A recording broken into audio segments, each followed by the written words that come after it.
Ganda ng cellphone ko. Ang linaw na linaw.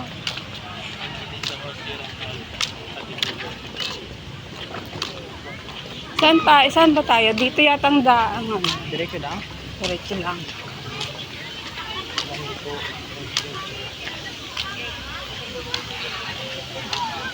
Ang ganda oh.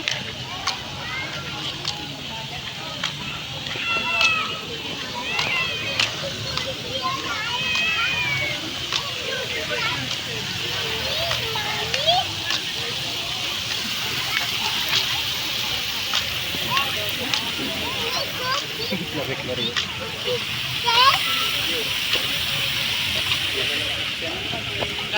Thank you.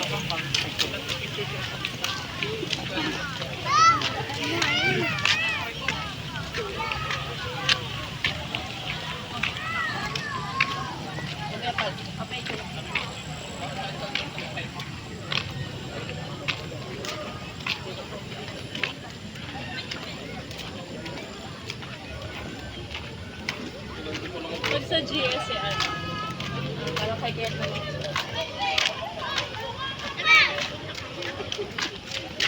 Parang feeling ko pagka isang buwan ako naglalakad araw-araw magiging slender yung aking body.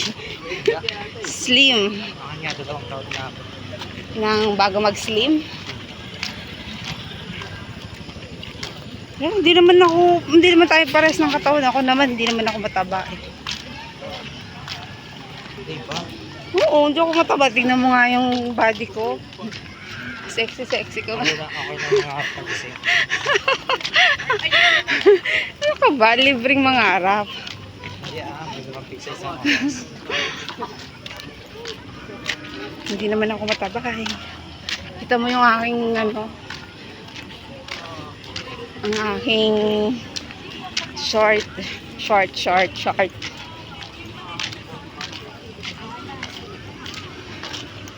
Pag hindi ako payat di wala nang payat sa mundo. Lahat na mataba.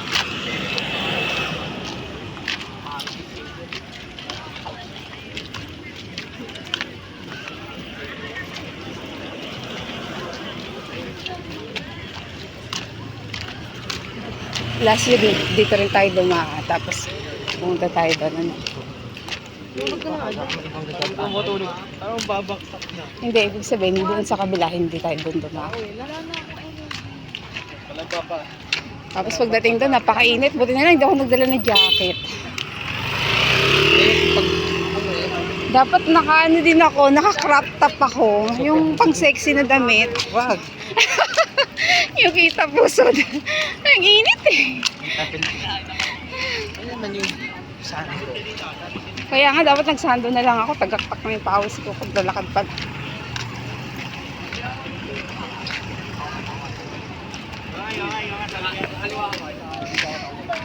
Init!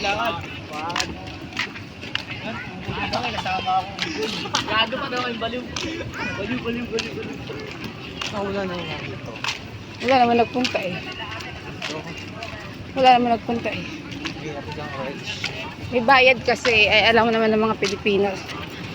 May lisilso lang bayad. Ano lang 30 lang Eh, gusto nila dun walang bayad dun sa mismong venue.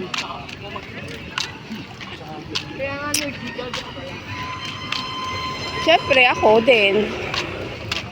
Doon na lang din ako sa masaya. Wala pang bayad. Kaysa dun sa kukunti tao.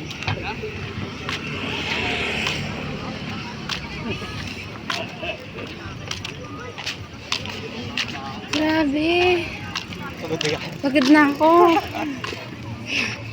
Kailangan ko na talaga mag-exercise. Because hindi ako mataba, kundi kailangan na ng katawan ko na exercise.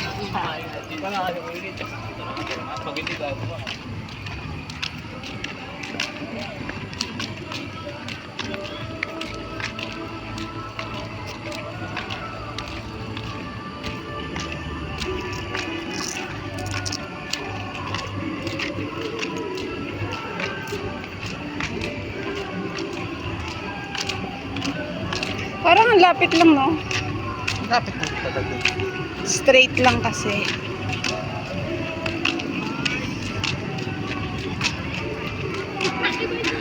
Yes. Yes, yes, yes. Naririnig ko na ang mga hiyawan ng mga